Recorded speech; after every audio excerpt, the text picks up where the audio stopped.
There's a difference between a business owner who leads and one who responds. Most of us, if we're honest, begin in response mode. That's not a failure, it's just where most of us start. What I found is talked about less is how to shift from one mode to the other. So that's what today's video is about.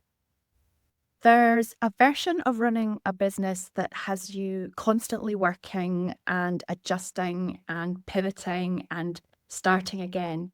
And from the outside, it does look like effort, but from the inside, it really feels like depletion.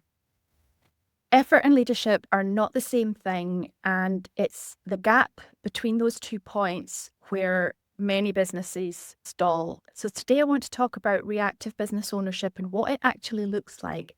Not the obvious kind, but the one that's easier to miss because it feels responsible, it feels considered, and it feels like you're doing the right things. So if that sounds good, welcome back to my channel. I'm Lyndon. I'm an entrepreneurial leadership development trainer for women in online business. I have been in the online business space for 9 or so years now, and I'm here to have proper conversations about what it really takes to build a business that lasts. Every day in your business, you think about, work on, post content that you hope will show your ideal client why they need what you have to offer. Then when there's no reaction or a lackluster reaction, or people just say, oh, well, that's nice, but then don't take any action, you conclude that you have a messaging problem. You scour social media accounts or the emails that you've subscribed to see if they contain a solution that will help you move forward. And maybe you find the day has nearly gone before you get out of this research mode. Perhaps you make a sale and feel some sort of elation or relief, only for this to be almost immediately replaced by worry about how you're going to make the next sale or fear that there's going to be a refund request. None of these responses to what's happening in your business are a personal failing in any way. They're totally understandable responses, especially in a post-newness stage of business.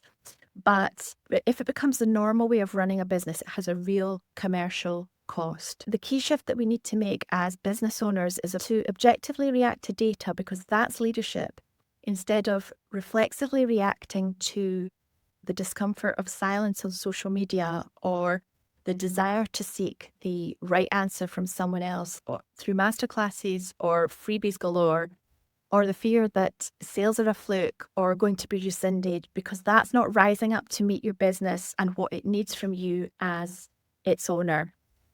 And the longer that this goes on, the more it snowballs, because it's depleting for you, and decisions from a depleted state are comfort driven, not results oriented. So they're of poorer quality right off the bat. Action feels harder and yields less, so leads to direction shifts which negate the efforts that you have already made. Naturally, all of this is jarring and worrying and creates an anxiety that constantly reassesses your business and disrupts it through trying lots of different things so nothing has an opportunity to gain traction. This is not a business capability gap on the part of the business owner, it's an entrepreneurial training one. If you've never been given a framework for entrepreneurial decision making, being in the position of having to guess isn't satisfactory for you or your business. And there's a real and specific commercial cost to this being an ongoing pattern. When reactive decision making becomes a norm in your business, offers get changed before they have a chance to gain traction, content direction gets scrapped before it has a chance to compound, and you spend energy rebuilding what's working rather than reflecting on it and refining it.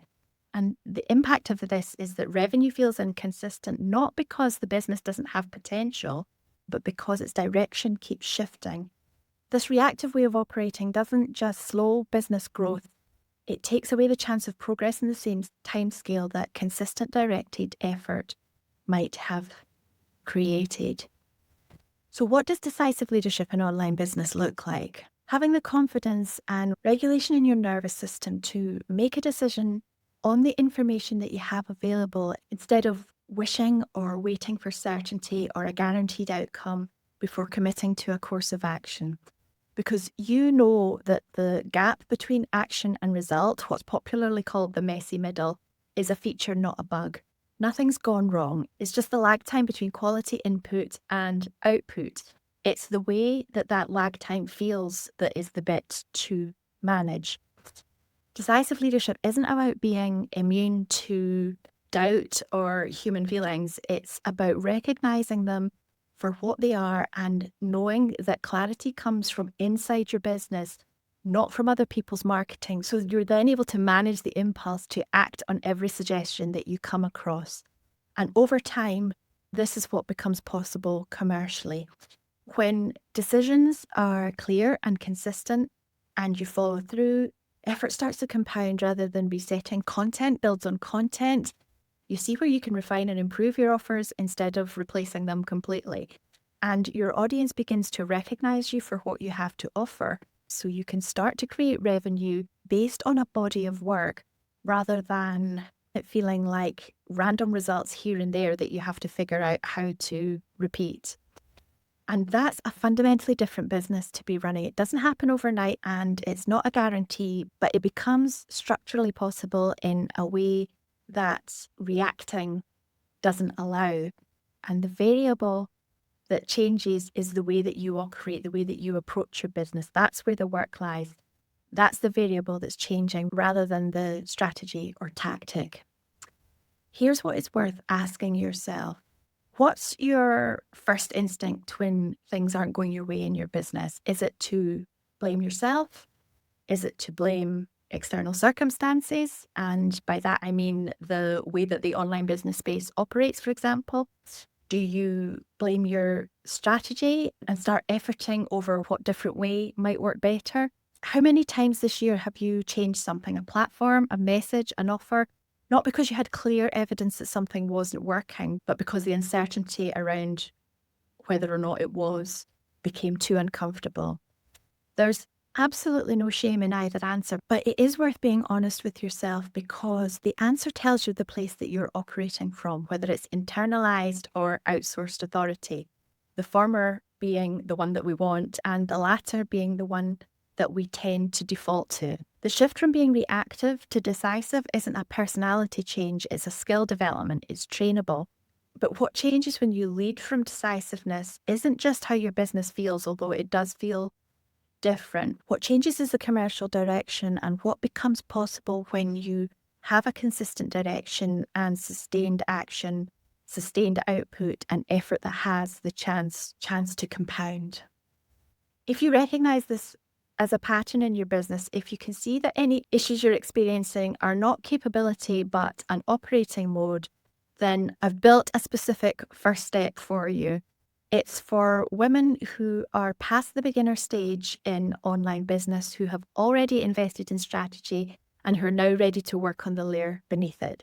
You'll find all the details in the description below. Have a look, and if it's the right fit, the next step is there waiting for you. I'll be back soon with another entrepreneurial leadership development conversation to help you grow your business. So subscribe if it's a conversation you want to hear. Come back, and in the meantime, if you have a business friend who would benefit from hearing what we've spoken about today, please do share the video with them. And if you feel like leaving a like on your way out the door, that would be much appreciated. Thank you so much. It helps YouTube decide who to show my videos to. I'll speak to you soon. Bye for now.